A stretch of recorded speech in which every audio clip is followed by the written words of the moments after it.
Bem-vindos ao nosso estudo sobre a graça, maravilhosa graça. Aleluia, aleluia. Hoje vamos falar sobre humildade. É um dos nossos valores básicos da nossa igreja.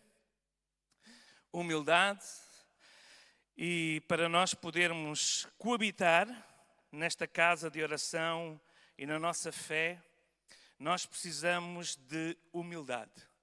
Jesus, Ele é a nossa referência em tudo, sendo em forma de Deus, não teve por usurpação ser igual a Deus, mas humilhou-se a si mesmo, assumindo a forma de homem, assumindo a forma de servo, sendo obediente até à morte e até à morte de cruz. Em Mateus 22, 37 diz: ama o Senhor teu Deus de todo o teu coração, de toda a tua alma e de todo o teu entendimento. Este é o primeiro e maior mandamento, mas o segundo é semelhante a este: ama o seu próximo como a si mesmo, e destes mandamentos dependem toda a lei. Muito bem, meus queridos irmãos e irmãs, bem-vindos então ao nosso curso Graça. Nesta sessão nós vamos chegar ao orgulho. Falámos sobre algumas dificuldades que nós temos e que nos afasta do propósito de Deus. E temos estudado nas últimas lições, falámos em primeiro lugar sobre a dificuldade que existe em nós, muitas vezes de não olharmos para dentro de nós e vermos aquilo que o Senhor nos quer mostrar para sermos transformados pela Sua Palavra. E falámos então sobre a necessidade de nós não nos sentirmos culpados, porque Jesus já levou a culpa toda na cruz por nós. Não nos sentirmos a vergonha, sermos libertos da vergonha. E as semanas passadas falámos sobre o medo, ser libertos do medo. E hoje vamos falar sobre ser libertos do orgulho. E sabem, meus queridos e queridas, o orgulho é algo difícil de identificar por nós próprios. É fácil os outros identificarem, é das tais coisas que nós chamamos como pontos cegos, em que os outros veem em nós, mas por vezes nós não vemos em nós. E nesta sessão nós chegamos ao orgulho, este quarto e final motivador falso, que o inimigo muitas vezes quer que cresça dentro de nós para nos afastar do propósito de Deus. Então falámos sobre culpa, vergonha e medo e hoje vamos falar sobre orgulho. Mas o orgulho é muito mais difícil de reconhecer. Se a culpa é fácil, quando nós nos sentimos culpados ou temos o sentimento de culpa, se o medo também é fácil de identificar quando nós temos medo e sentimos medo de algumas coisas ou de algumas circunstâncias, se a vergonha também é um sentimento fácil de identificar, o orgulho é mais difícil de reconhecer. Quem é orgulhoso normalmente não dá por isso. Quem é orgulhoso normalmente não dá por isso. E nós vamos à palavra e vamos ver através de Jesus que vamos ver que Ele é uma das coisas, porque a palavra de Deus é muito clara, diz que Deus abomina os soberbos, que é outra palavra para os orgulhosos, mas Deus dá graça aos humildes. Então nós queremos ser humildes e este é o tema da nossa mensagem, desta lição que seria a sessão 5, que nós estamos a dividir em duas, portanto será a nossa 10ª lição. Então quando Jesus faz a oração antes mesmo de morrer na cruz do Calvário e depois ascender ao céu, ressuscitar e ascender ao céu, ele faz uma oração em João capítulo 17 e a sua oração era a preocupação que ele tinha com os seus alunos, com os seus discípulos. E ele diz que o mundo possa crer naquele que tu me enviastes, possa crer que tu me enviastes através das suas vidas e que eles possam ser que eles possam ser unidos. Mas uma das coisas que mais nos divide é o orgulho. Vamos ver ao longo destas sessões que o orgulho é grande parte dos problemas da maior parte dos relacionamentos. O orgulho próprio. Eu não estou a falar de uma pessoa ser orgulhosa até em termos de ostentação para fora. Há pessoas que são assim. Essas são fáceis de identificar. Eu, por exemplo, tenho e luto com o problema com orgulho. Quando eu estava, antes do Senhor trabalhar completamente na minha vida e quando estava no processo, continuo no processo, cada vez que eu pecava e falhava de Deus, o meu orgulho me impedia de aproximar de Deus. Quando o natural seria, se eu falhei, eu vou-me humilhar, vou-me arrepender e vou-me aproximar de Deus. O orgulho pessoal fazia com que eu me afastasse de Deus. E quando eu mais precisava dele, mais eu me afastava. Graças a Deus que o Senhor tem trabalhado no meu coração e certamente no vosso também, para nós entendermos isso. Qual foi a pessoa mais humilde que tu já conhecestes? Pensa um pouco, meu irmão, minha irmã. Qual foi a pessoa mais humilde que já conheceu? Aqui a irmã conheceu Jesus, mas qual foi a pessoa? Eu assim, à minha mente vem logo uma pessoa. Foi o meu professor de teologia, o meu primeiro professor de teologia. Ele escreveu a maior parte dos manuais das faculdades do Brasil. Ele era oriundo da Austrália, um missionário. E ele era uma pessoa que tinha um conhecimento incrível. Eu ia para as aulas, penso que já contei aqui, e tinha que levar sempre um maço de lenços, colocava ali à frente, às vezes tinha que levar 2, e colocar à frente, porque durante as aulas eu gastava um maço de lenços a chorar, porque aquele homem tinha uma graça, uma unção, uma sabedoria de Deus, que nós nos derretíamos a ouvir. Mas, no entanto, aquela pessoa, por ser a pessoa que era o professor que mais sabia, era o professor que mais cursos tinha, era o professor que mais diplomas tinha, era o professor que mais países tinha pregado e visitado, mas era a pessoa mais humilde que havia naquele instituto bíblico. E ele é uma referência. Às vezes, quando eu o encontro no Facebook, ele voltou para a Austrália por causa da doença da esposa e também já está aposentado. E às vezes, quando trocamos uma mensagem, agora por acaso já há bastante tempo não trocamos mensagens, mas quando trocávamos, tinha a questão de dizer que o impacto que ele teve na minha vida foi tão grande. Não porque ele gritava ou dava um murro no púlpito com o conhecimento que ele tinha, mas pela forma dele ser humilde. Mais tarde conheci outro diretor de uma grande organização e eu convidei-o para inaugurar uma das casas de orações. Foi provavelmente a 7ª casa de oração ou a 8ª que nós inauguramos. Ele era o orador convidado e ele chegou lá, vinha de fato, não sei se ele tinha gravata, porque ele não é muito de usar gravata, mas vinha todo bem vestidinho, e nós estávamos a terminar aqueles últimos retoques. E eu tinha tido dificuldade de colocar os stores, e não tinha colocado os stores nas janelas. E ele arregaçou as mangas, disse logo, tirou o casaco e disse, não faça isso, você é o nosso convidado. Eu digo, não, eu estou aqui é para trabalhar. E misturou-se e começou a carregar coisas de um lado para o outro, demonstrando pela sua vida, pela sua atitude, que não é por causa do conhecimento ou da posição. Aliás, eu chego à conclusão, quando chegamos aqui à segunda parte da nossa vida, de que quanto mais sábio é a pessoa, mais humilde é. E quanto menos humilde é, provavelmente, ainda que há pessoas sábias que não são nada humildes, são orgulhosos, mas principalmente se são discípulos de Jesus, têm de ser humildes. Agora vamos pensar em pessoas que a Bíblia fala como pessoas que não eram assim tanto humildes, não é? A irmã fica zangado quando a verdade da palavra de Deus é diluída. A irmã fica zangada quando ouve falar mal da palavra de Deus ou até falar de doutrinas falsas, quando aqueles que supostamente são o povo de Deus, em vez de viverem de uma forma santa, vivem de uma forma igual aos demais. Fica irado ou aborrecido quando alguém afirma que não há inferno ou que não há céu, que não há nada disso e que os milagres já não acontecem. Certamente que fica incomodado, eu também fico. É natural, ficamos incomodados. Agora, se eu vos dissesse que no tempo de Jesus havia um grupo de pessoas que viviam radicalmente para Cristo, para Deus, na expectativa de Cristo, na expectativa da vinda de Cristo, mas viviam de uma forma em que se dedicavam totalmente comprometidos com toda a verdade de Deus, com a lei de Deus, com a forma de viver prática essa verdade no dia a dia. Será que se nós tivéssemos um grupo assim, nós estaríamos interessados em juntar-nos a esse grupo? Um grupo que leva a sério a lei de Deus, a palavra de Deus? Pois bem, esse grupo são os fariseus. Os fariseus eram esse grupo. Eles eram pessoas que no Novo Testamento acabam por ficar muito mal vistos e nós vemos-los como hipócritas superficiais, mas de facto eles eram pessoas que estavam radicalmente comprometidos com a verdade.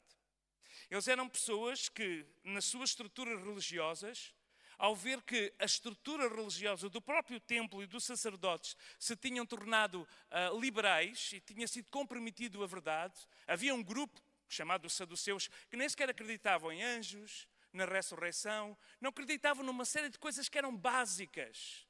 Então o fariseu surge também como reação a esse aligeirar a aligerar da vida devocional, da vida de devoção ao Deus único e verdadeiro. Então os fariseus eram aqueles que tinham a palavra de Deus em destaque na sua vida, neste caso a lei. Eles estavam comprometidos em viver uma vida pura, uma vida justa, uma vida incontaminada pelo mal. Eles queriam lidar com todas as tentações, como sexo ou dinheiro, de uma forma correta. Eles eram minuciosos, eles tinham 10 pezinhos de hortelã, tiravam um para dar o dízimo. Eles eram minuciosos com todos os pormenores da lei. Eles eram aqueles que realmente tentavam que os outros seguissem, às vezes pela força, essa mesma lei. Eram pessoas comprometidas e queriam ver a lei de Deus, esperavam também o Messias, mas queriam ver a lei de Deus estabelecida. Mas eles, à espera do Messias, chegou aquele momento crucial. O Messias veio. O Messias veio.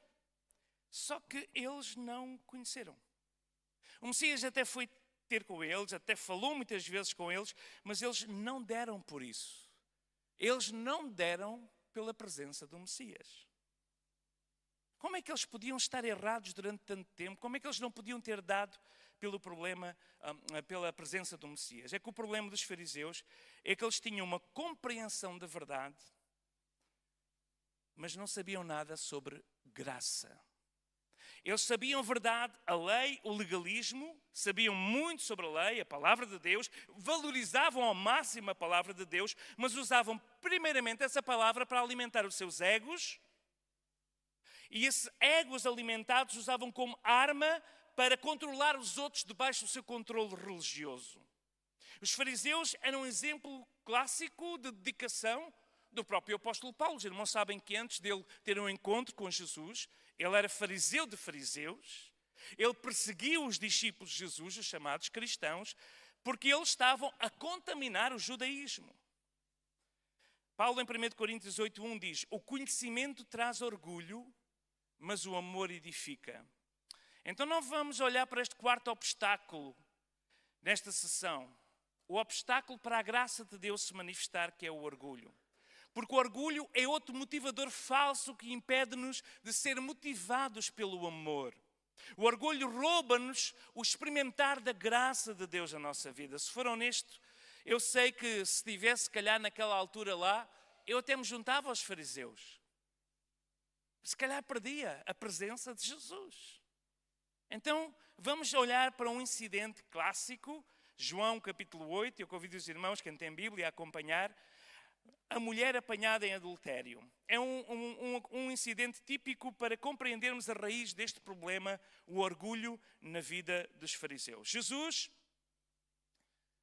eles estavam sempre a tentar, eles não suportavam Jesus, porque Jesus ministrava de uma forma totalmente oposta à maneira com que eles ministravam e ensinavam. Jesus era totalmente oposto àquilo que eles viviam e faziam e queriam que os outros vivessem. Então tentavam sempre apanhar Jesus, apanhá-lo a errar ou a falhar na lei, para que eles pudessem dizer e demonstrar a toda a gente que Jesus não era o Messias, era um falso profeta. E então, João 8, eles confrontam Jesus com uma situação da lei. Vamos ver então este texto. João capítulo 8. Diz assim: Jesus foi para o Monte das Oliveiras e pela manhã cedo voltou para o templo. Todo o povo vinha ter com ele assentando-se e assentando-se Jesus os ensinava.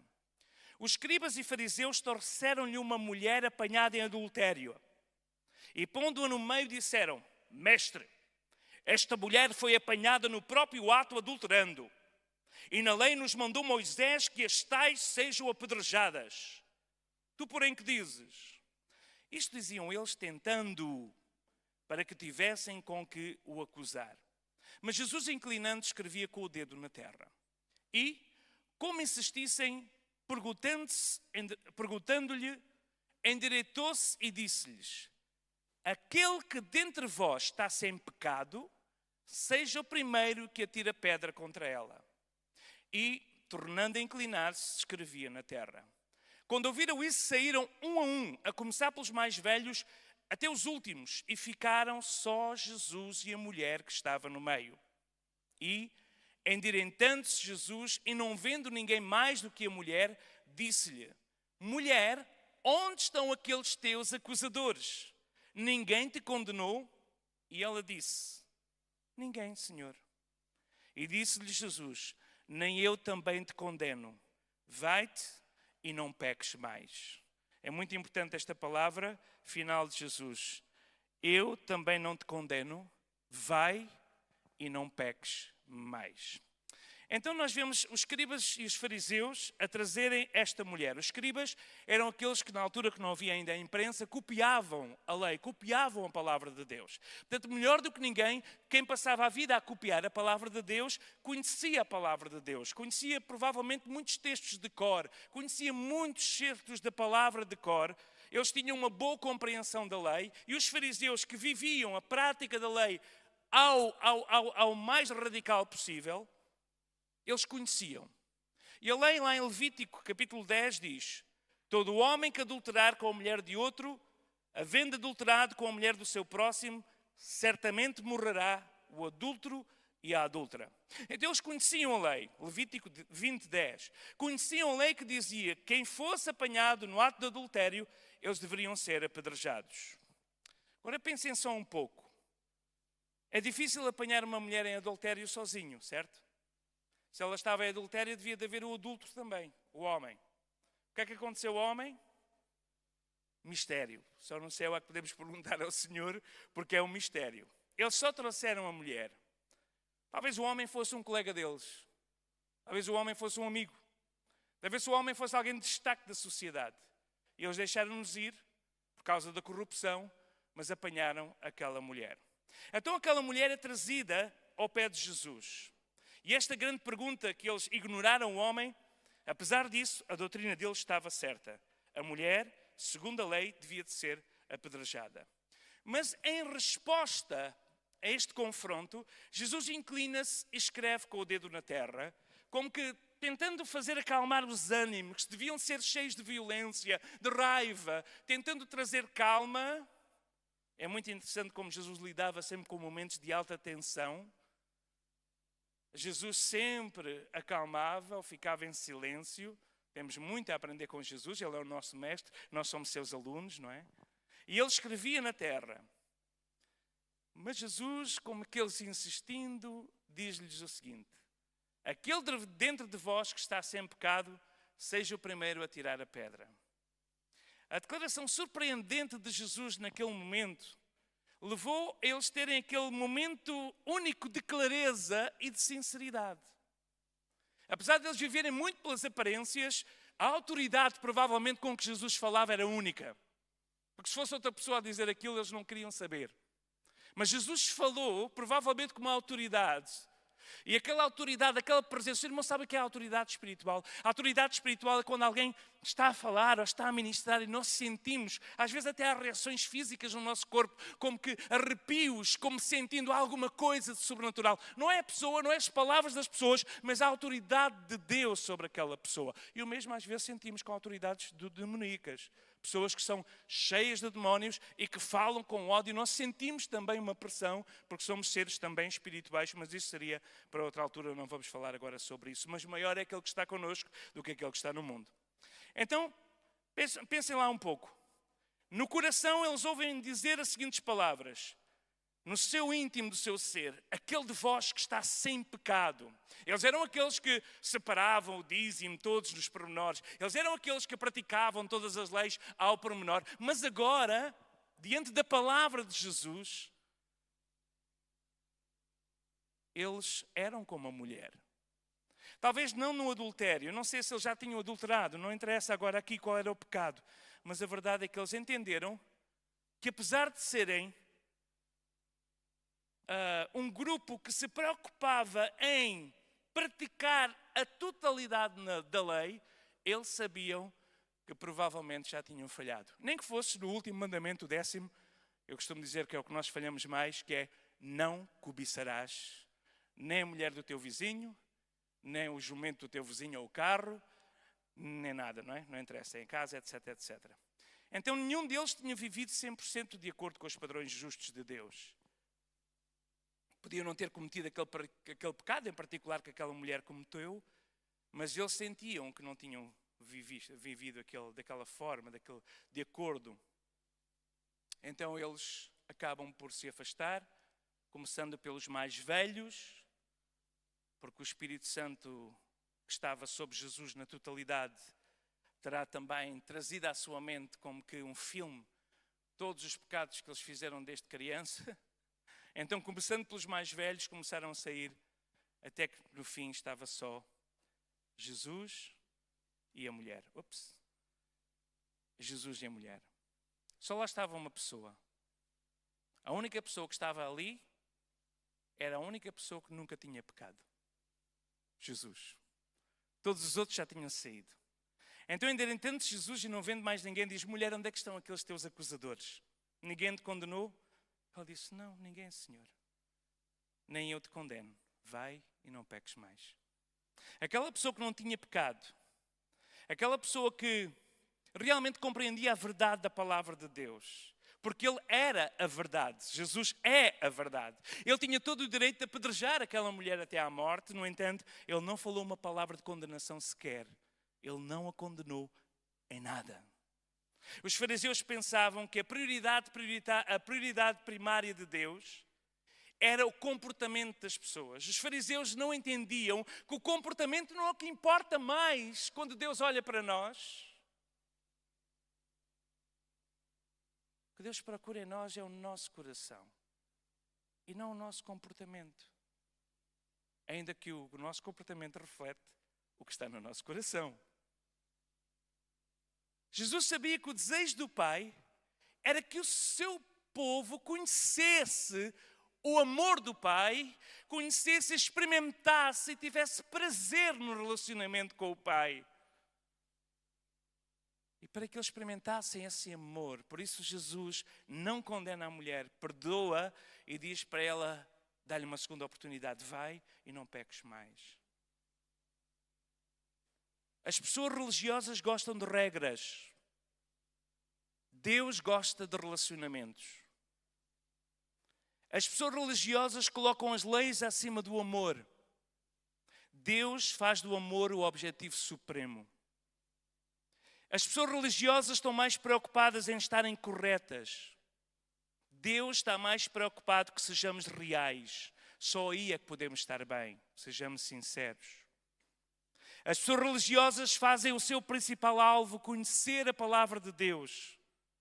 Mas Deus quer que o nosso principal alvo seja conhecer o Deus da palavra. Vou repetir esta última frase que é muito bonita. As pessoas religiosas fazem do seu principal alvo conhecer a palavra de Deus. Mas Deus quer que o nosso principal alvo seja conhecer o Deus da palavra. A lei foi dada a Moisés, João 1,17. E a graça e a verdade vieram por Jesus. Para sermos corretos para com os fariseus, Deus tinha dado muitas regras específicas. Sim, nós sabemos disso.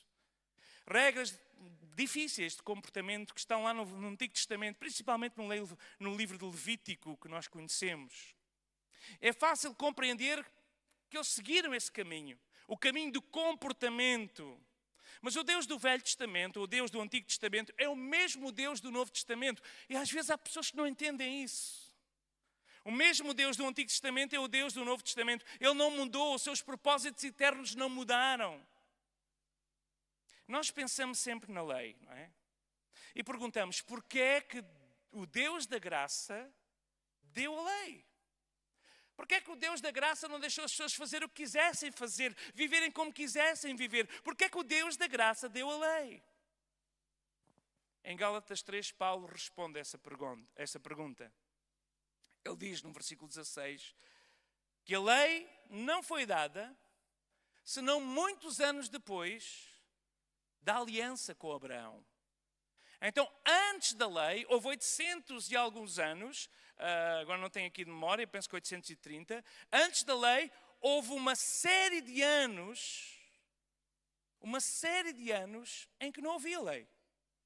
Mas havia relacionamento. Deus procurava uma mulher, um homem que se relacionasse com Ele. E Deus foi lá a Ur dos Caldeus, na sociedade mais da altura, do topo do mundo. E Deus procurou alguém e encontrou Abraão. E Deus desafia Abraão: Abraão, sai aí do meio da tua terra e dos teus parentes e vai para uma terra que eu te vou mostrar. Eu quero que tu sejas diferente dos outros. Eu quero que tu caminhes comigo. E Abraão foi, sem saber para onde ia, mas foi. E caminhou com Deus. E Abraão foi chamado de amigo de Deus. E não havia lei na altura, havia relacionamento. Em Gênesis 15:1, nós lemos lá quando Deus fala com Abraão e diz: não tenhas medo, Abraão, eu sou o teu escudo, eu sou a tua grande recompensa. Eu é que sou a tua grande recompensa. Eu sou o teu escudo. Não a lei, não a violência, não, eu, Deus. Pois Deus dá-lhe a promessa que nós conhecemos: olha para o céu, conta as estrelas, se é que as podes contar. E prosseguiu: e assim será a tua descendência. E Deus faz um pacto, uma aliança com Abraão, antes da lei. Às vezes nós olhamos para o Antigo Testamento, mas esquecemos que existe um Deus de relacionamentos mesmo antes da lei. Não houve nada que Deus dissesse. Deus não disse nada assim: se tu fizeres isto, eu farei aquilo. Deus faz algumas promessas, sim. Promessas de graça, como multiplicar a sua semente, ser o seu escudo, a sua recompensa. A descendência seria numerosa. Deus faz muitas promessas, mas são promessas de graça. Não, de graça no sentido da graça, não é? Porque custou alto preço. Mas são promessas que foram cumpridas, como nós sabemos, na sua totalidade em Jesus. E o resultado não dependia daquilo que Abraão fizesse. Até porque Abraão portou-se muito mal algumas vezes. Pelo menos 2 vezes nós lembramos que ele mentiu sobre a sua mulher, com medo que lhe roubassem a mulher, e disse que era a sua irmã e não sei o quê, etc. Os irmãos lembram-se? Meteu-se em tantos problemas cada vez que ele fugia. Mas não havia a lei. Ele ainda não tinha a lei: não mentirás. Era o relacionamento que Deus procurava. Não era a lei. Vamos ver a seguir que a lei é o aio, mas para nos demonstrar que nós realmente não conseguimos cumpri-la. Por isso os fariseus chegaram à conclusão que eles não conseguiam cumprir. Eles já tinham falhado a alguma altura na sua vida. Gênesis 15:6 diz que Abraão creu no Senhor e isso lhe foi creditado como justiça. Então Abraão faz uma coisa, por isso ele é chamado o pai da fé. Ele creu no Yahvé, ele creu no Deus eterno, ele creu naquilo que Deus promete. E sempre foi assim, irmãos. Se nós andarmos com base nas promessas da graça de Deus, a sua bênção vem pela fé, a sua bênção não vem pelas obras que nós fazemos, a sua bênção vem por um ato de graça. Não é por nada que nós façamos ou mereçamos, é porque Ele é um Deus de amor e de misericórdia, de graça.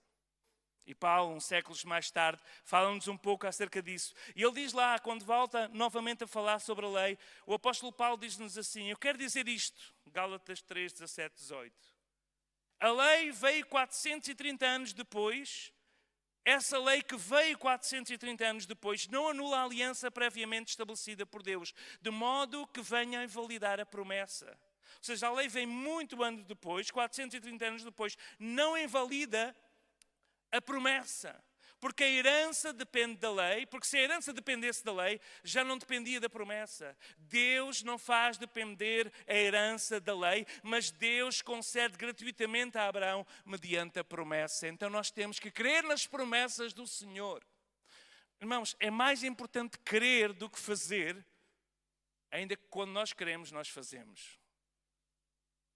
E o Tiago é muito duro também acerca disso. Então, quando nós olhamos, o apóstolo Tiago, não estou a falar do livro. Quando veio a lei, ela não anula as promessas da graça que Deus tinha feito. O plano original não foi alterado por causa da lei. O plano de Deus não foi alterado. A lei veio só apenas para demonstrar que nós não conseguimos cumpri-la. E Paulo faz uma pergunta. E a pergunta que o apóstolo Paulo fala diz: porque é que Deus deu a lei? E a resposta é: para tornar-nos cientes do nosso pecado. Foi acrescentada por causa das nossas transgressões. A lei veio-nos demonstrar isso mesmo. Que os nossos pecados de rebelião contra Deus nos afastavam de Deus. E nós estávamos longe de Deus, em ofensas e pecados. E temos mais aqui outro versículo, em Romanos 3, 19 e 20, que diz assim: sabemos que tudo o que a lei diz, o diz àqueles que estão debaixo dela, para que toda a boca se cale e todo o mundo esteja debaixo do juízo de Deus. Portanto, ninguém será declarado justo diante dele, baseando-se na obediência à lei, pois é mediante a lei que nos tornamos plenamente conscientes do pecado. Então, o que é que a lei faz, irmãos? A lei faz-nos entender que precisamos de um Salvador, porque nós não conseguimos cumpri-la na totalidade. A lei leva-nos à graça, a lei conduz-nos à graça, a lei conduz-nos a um sentimento que nós olhamos para a lei e vemos que não somos capazes de a cumprir. O único que cumpriu na totalidade foi Jesus. E nós olhamos para a lei e dizemos: como é possível alguém viver? E há tanta gente em tanta igreja que vive preso ao legalismo, preso à lei, em vez de gozar a graça e as promessas de Deus. Eu não estou a dizer com isto que a graça dá-nos a oportunidade para nós voltarmos ao pecado, nada disso. Mas o nosso foco tem que estar, irmãos, naquilo que o Senhor nos dá através de Jesus Cristo. A lei foi dada para que toda a boca se cale. Foi isso que aconteceu, irmãos. Não estão a entender neste episódio da mulher adúltera e dos fariseus. A lei foi dada para que todos ficassem calados. Eles vieram, a lei manda que nós a apedrejemos. E Jesus disse, então, um de vocês que nunca tenha transgredido a lei, atira a primeira pedra. E eles disseram, espera aí, alguma vez eu já pequei. Alguma vez eu já falhei. E começaram a sair pelos mais velhos. Porque a lei mostra-nos que nós não conseguimos por nós próprios. A pessoa pode tentar, e há pessoas realmente que vivem que nem beatos, no sentido de uma consagração total. Pessoas que vão para mosteiros para sair do meio do mundo, não querem falar com as pessoas. Lá em Évora nós tínhamos um dos mosteiros que entretanto fechou, onde havia alguns dos monges que nem sequer contactavam com ninguém. Ninguém podia vê-los. Apenas havia um que estava escalado, acho que era durante 6 meses, que fazia as compras e que tratava das pessoas que vinham lá. Os outros não contactavam com ninguém para serem puros, para serem santos. Mas quando se vai mexer nesses conventos, descobre-se tanta podridão, tanta coisa escondida que havia. Porque não há um justo nem um sequer. O único justo que estava ali diante da mulher era Jesus. Por isso é que ele não saiu, ele ficou lá.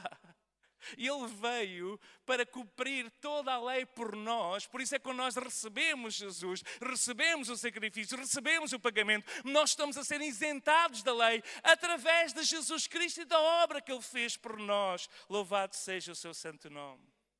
Então nunca foi suposto a lei oferecer uma forma especial, no sentido de nos tornar aceitáveis para com Deus, através dos nossos esforços. Não, a lei estava lá para que nós pudéssemos ficar cientes do horror do pecado, conscientes que o pecado tem um controle sobre nós, conscientes que nós precisamos de um libertador, conscientes que nós precisamos de Deus, nós precisamos de Jesus.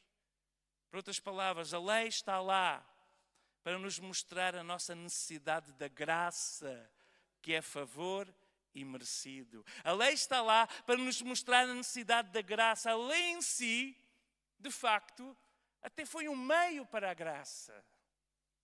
Os fariseus não compreendiam isso, eles não conseguiam entender. Eles pensavam que o objetivo da lei era tornar uma pessoa justa, santa, pura, aos olhos de Deus. Então tinham que obedecer a todos os pormenores. E eles levavam isso ao absurdo. Os irmãos querem ver?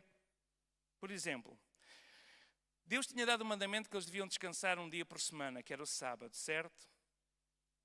E quando Deus deu esse mandamento, Ele tentou ajudar as pessoas para que eles pudessem descansar e terem tempo para Ele. Mas tempo também para a família e para si próprio. Era necessário. Então, tentando ajudar as pessoas a ver o que é que significava, os mestres da lei desenvolveram 39 tipos de atividades que consistiam em trabalho e que eles não podiam praticar ao sábado.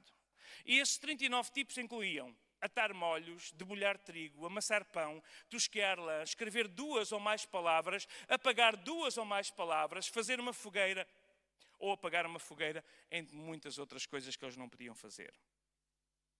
Há uns anos atrás eu tive o privilégio, um milagre, não é? Uma oferta. Deus é um Deus de cumpre os nossos sonhos, e alguém nos ofereceu uma viagem a Israel e nós fomos, eu e Isabel fomos a Israel. E quando estávamos no hotel no sábado, Entramos num elevador, estranhamos porque é que as pessoas estavam sempre à espera do outro elevador. Havia, sei lá, 3 ou 4 elevadores, agora não sei o número. E toda a gente ia para os elevadores da esquerda, que tinham as portas fechadas, e havia um elevador que tinha a porta aberta, e as pessoas não entravam nele. Aquele elevador parava em todos os pisos, porque os judeus ortodoxos não podiam carregar no botão porque era trabalho. Então o elevador estava programado ao sábado para parar em todos os pisos, porque ao carregarem no botão podiam fazer uma faísca, e fazer uma faísca significava acender a tal fogueira, e chegam ao cúmulo. Hoje em dia, irmãos, os judeus ortodoxos não acendem a luz, ou não apagavam a luz ao sábado para não acender eletricidade, e hoje têm toda a iluminação programada, através de relógios, inteligência. Já não estou a ver a que cúmulo é que as pessoas chegam. Não querendo desobedecer a lei, chegam ao cúmulo. Se fossem outros a fazer por eles, estava tudo bem, eles já que não podiam fazer. E Jesus fez questão de lhes demonstrar que o princípio da lei, essas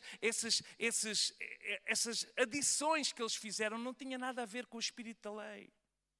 Eles colocavam peso sobre as pessoas. Jesus fez questão de curar no sábado. Vocês lembram-se de uma da cura que Jesus faz no sábado que foi a mais escandalosa? Foi quando ele veio um cego ter com Jesus. E o que é que Jesus fez? Cuspiu no chão, no pó, fez lodo e untou nos olhos. É que uma das 39 é que eles não podiam fazer massa, não podiam fazer barro no dia de sábado. Então eles ficaram escandalizados. Como é que este se diz mestre e foi fazer o barro? Aquilo não estava na lei, tinham sido coisas que eles inventaram. Não estava na lei. Estava lá no Torá e noutras coisas que eles foram desenvolvendo mais tarde, mas não estava na lei. Mas alguns mestres, não no Torá, mas nas adições, né? Alguns mestres diziam então que era assim. Os irmãos veem como houve um desvio do sentido original. A lei tinha vindo para trazer descanso, organização ao povo de Deus, para lhes dar um tempo para celebrarem Deus, para celebrarem a família, mas eles viviam amarrados ao legalismo. E há muita gente nas igrejas que vive amarrado ao legalismo, irmãos. Às vezes as pessoas vêm ter comigo: "Oh, pastor, posso fazer isto, posso fazer aquilo." Pode fazer tudo. Mas a Bíblia diz que nem tudo convém. Então o Espírito Santo é que nos vai ensinar o que convém e o que não convém. Nós podemos dar conselhos, mas nós não rejeitamos ninguém. No sentido, claro, de nos receber. Agora, quando alguém já quer ter ministério ou serviço, aí já é diferente. Já se exige quem esteja à frente seja exemplo dos demais. Aí já é diferente, porque nós, quando temos um cargo, qualquer que seja, de serviço na igreja, estamos a fazer discípulos, que é o que Jesus nos mandou fazer. E se nós fazemos discípulos, tem que ser pelo nosso exemplo e não pelo cargo ou pela posição. Mas isto é só um parênteses aqui. Jesus, então, gostava muito de frustrar o uso errado da lei, perto dos fariseus.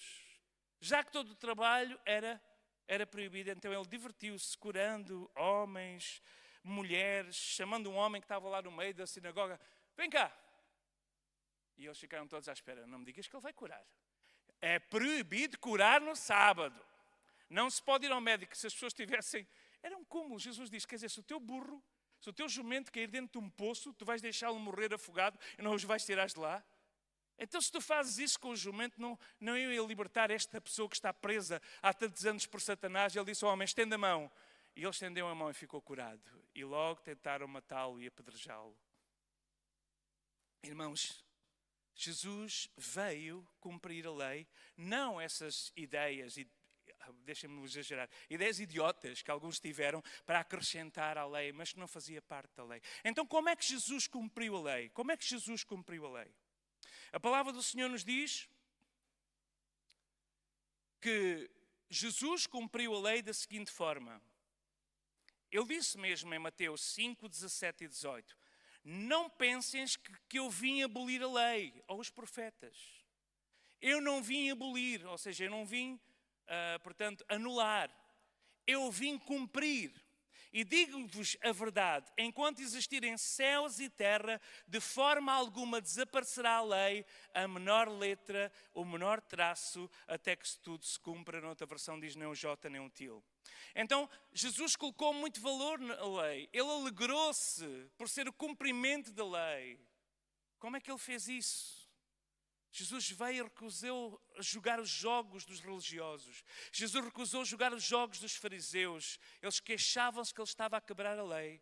Mas Jesus disse, eu não vim anular, eu vim cumprir a lei. Então como é que ele cumpriu a lei? Temos aqui mais uma imagem que nós já vimos em cursos anteriores.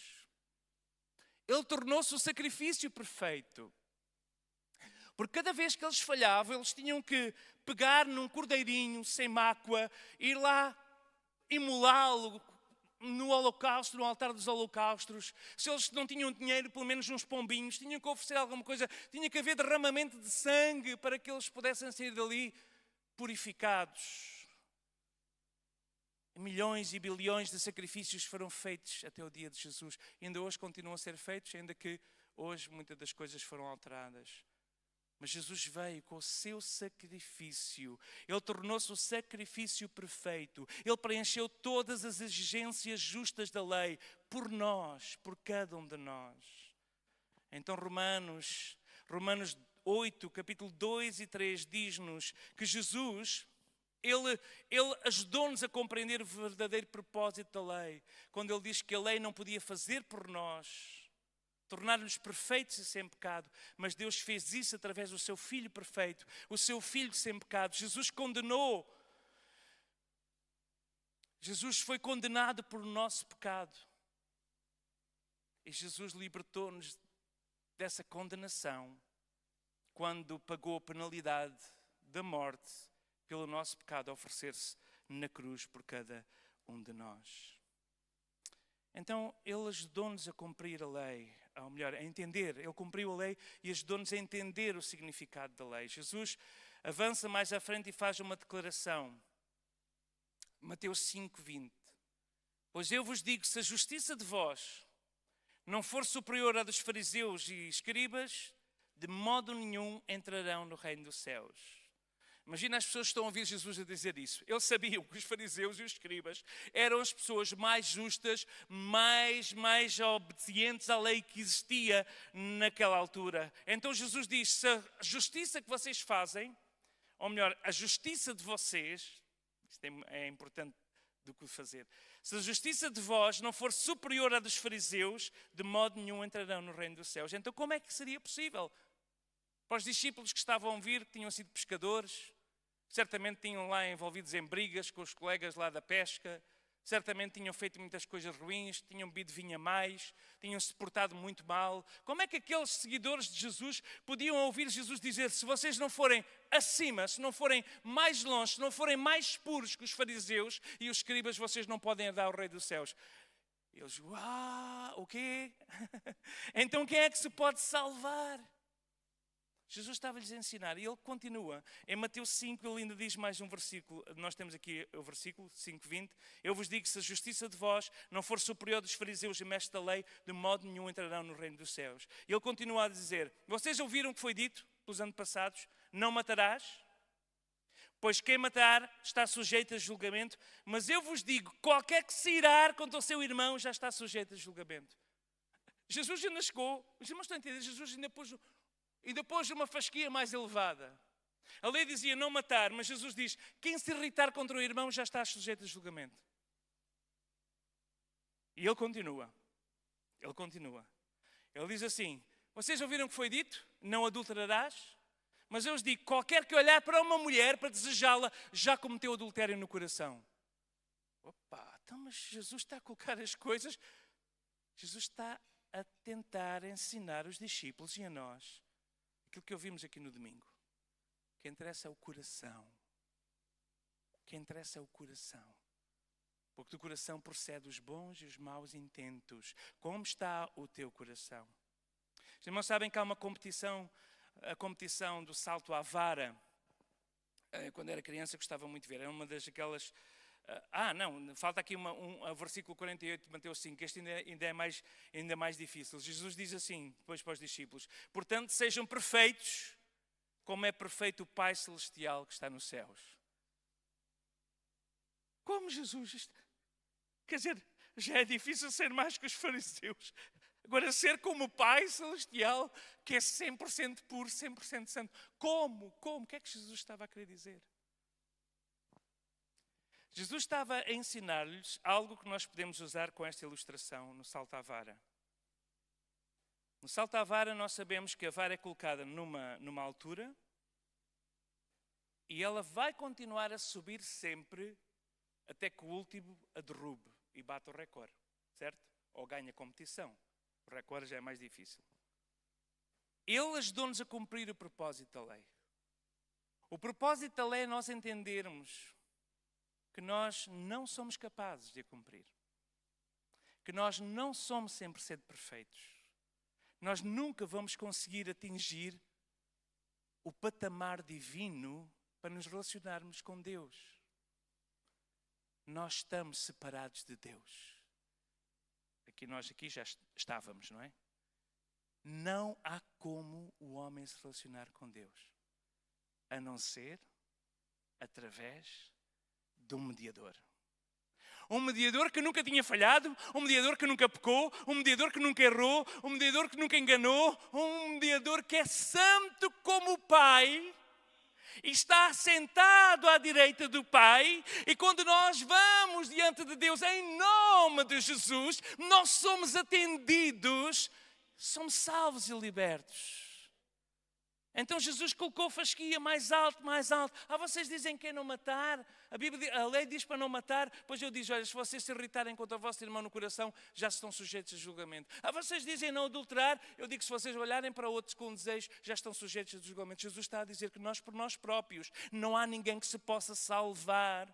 O propósito da lei é de nos mostrar que sem a graça de Deus é impossível agradar a Deus. Sem a sua graça nós não conseguimos nos relacionar. Nós vamos cair ao ponto da mercê, ao ponto do desespero. Compreendemos a nossa necessidade e quando nós compreendemos a necessidade, nós temos que olhar e dizer, eu preciso de um Salvador, eu preciso do Messias. A lei tinha sido dada para eles clamarem por o Messias, para eles esperarem o Messias, mas o Messias veio e eles não o reconheceram. Eles não o reconheceram, mas nós reconhecemos, e a todos os que reconhecem Jesus como o Messias, como o Salvador, como o enviado de Deus, todos aqueles que recebem Jesus, o seu sacrifício, podem se relacionar com Deus, independentemente das nossas falhas da lei. Porque o verdadeiro propósito da lei é mostrar-nos que sem graça nós não conseguimos nos relacionar.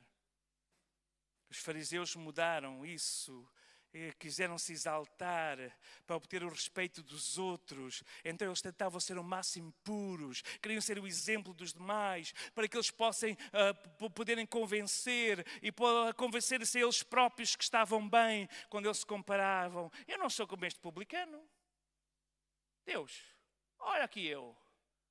Olha aqui o euzinho, santo. Eu faço bem, eu dou esmolas, eu pago o dízimo, eu faço as minhas orações. Eu não sou como aquele publicano. E Jesus disse, pode seguir.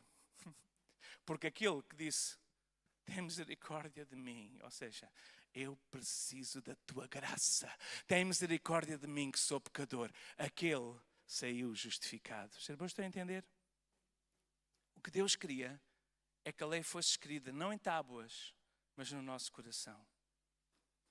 Que nós possamos ter a lei de Deus. Então Jesus, cada vez que Ele elevava esse padrão, cada vez que Ele colocava o padrão mais alto, Ele transformou numa lei que focava o comportamento exterior para algo que deve ser o nosso foco, que é o nosso interior, os nossos pensamentos, as nossas intenções do nosso coração. É isso que Deus quer. Deus sempre procurou, é o nosso coração. No passado, o nosso coração, diz a palavra, era enganoso. Era um coração enganoso. Jeremias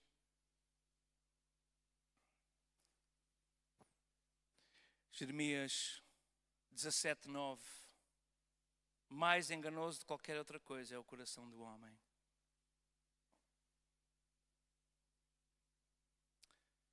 Talvez se eu começasse aqui a dizer, eu sou um pecador iníquo, salvo pela graça. O meu coração e o teu coração estão sujos e doentes. Nós precisamos de um Salvador. Nós precisamos de um libertador. O que Jesus disse foi, Ele queria que a lei fosse escrita nos nossos corações. Ele disse, quando ele está, a carta aos Hebreus é algo extraordinário. É mesmo assim incrível. Ele diz assim, esta é a aliança que farei com eles. Depois daqueles dias, diz o Senhor, eu porei as minhas leis em seu coração e as escreverei na sua mente. Então é isso que Deus quer fazer. Quando nós nos tornamos novas criaturas em Cristo, Igreja do Senhor, nós temos novos corações. As nossas mentes são renovadas pela verdade. A lei de Deus já não é mais tábuas de pedra. A lei está escrita em nós através da presença do Espírito Santo que nos ensina o que está certo e o que está errado. É por isso é que nós não temos aqui um catequismo, ou uma lei, ou um regulamento interno, como ser membro da Assembleia de Deus. O que é que nós temos que fazer? O que nós temos que fazer é reconhecer que sem Ele nada somos. E pedir ao Espírito Santo que habite em nós e nos ensina e nos dê vitória. Vitória contra as nossas fraquezas, começando pelo nosso orgulho pessoal. Quando nós pensamos que merecemos alguma coisa. Ou que somos mais do que os outros. Não, o Espírito Santo escreve a palavra de Deus. Jesus disse, eu vou para o Pai. Eu vou-vos enviar um outro Consolador para que esteja em vós. Ele vos fará recordar todas as palavras. Ele vos ensinará todo o caminho. O segredo de sermos cristãos segundo o coração de Deus é nós desenvolvermos um ouvido espiritual para ouvir o Espírito Santo. Que Ele sussurra, Ele fala. Ele quer nos ensinar, porque é para isso que Ele foi enviado. Para preparar a igreja para o momento que nos vamos encontrar com o nosso Senhor e Salvador. Antes de Cristo, nós não obedecíamos, porque os nossos corações estavam na escuridão. Mas agora, Deus não quer que a Bíblia esteja fora, que a lei esteja fora. Por isso o salmista já escrevia muito antes de Jesus vir. Escondi a tua palavra no meu coração para não pecar contra ti. O segredo é ter a palavra no coração. Não é andar ali à procura. Deixa-me ver. Ai, hoje falhei, deixa-me ver. Ai, eu falhei aqui a lei 634. Ai, agora o que é que eu vou fazer? Ai. Não, irmãos. Quando nós percebemos que o Espírito Santo nos disse, falhastes, já fostes longe demais, já disseste aquilo que não devias ter dito, ou pensaste que não devias ter pensado, ou ouviste o que não devias ouvir, ou ouviste aquilo que não devias ouvir. E nessa altura nós só temos um caminho. Senhor, eu venho a Ti pelo novo, vivo caminho, o sangue de Jesus, que me purifica de todo o pecado, e eu me humilho diante de Ti, porque eu sei que não consigo, Senhor. Senhor Espírito Santo, ensina-me a guardar a Tua palavra e a viver a cada dia segundo o Teu querer, segundo o Teu viver. Antes de Cristo nós não obedecíamos porque os nossos corações estavam na escuridão. Até podíamos ter a lei. É por isso, irmãos, é por isso. A maior parte das igrejas com muitas leis. Eu não estou a dizer que a nossa igreja é perfeita, nada disso. Temos tantas coisas a melhorar. Mas a maior parte das igrejas ou comunidades que são super legalistas é onde acontece normalmente os maiores escândalos. Porque pode haver um exterior, mas Deus está sempre à procura do interior. Quando nós temos a atitude do fariseu que veio ao templo sabendo que não merecia, mas que pedia misericórdia e a sua graça, ele foi aceito por o Senhor, porque o Senhor busca o nosso coração, o nosso relacionamento. Deus busca-nos a nós e não aquilo que nós fazemos. Nós só fazemos porque somos novas criaturas. Mas o poder do Espírito Santo está em nós, vai nos dar a capacidade de vivermos de uma forma santa e de uma forma pura. Amém? Vamos agradecer ao Senhor por isso, amém? Ficamos por aqui agora, vamos ficar em pé. Jesus cumpriu a lei. Jesus escreveu a sua lei dentro do nosso coração. Não para mais andarmos com regras ou com legalismos, mas em liberdade, porque onde está o Espírito de Deus há liberdade. Nós vivemos a cada dia mais semelhantes a Jesus e nos crucificamos a nós mesmos e às nossas paixões.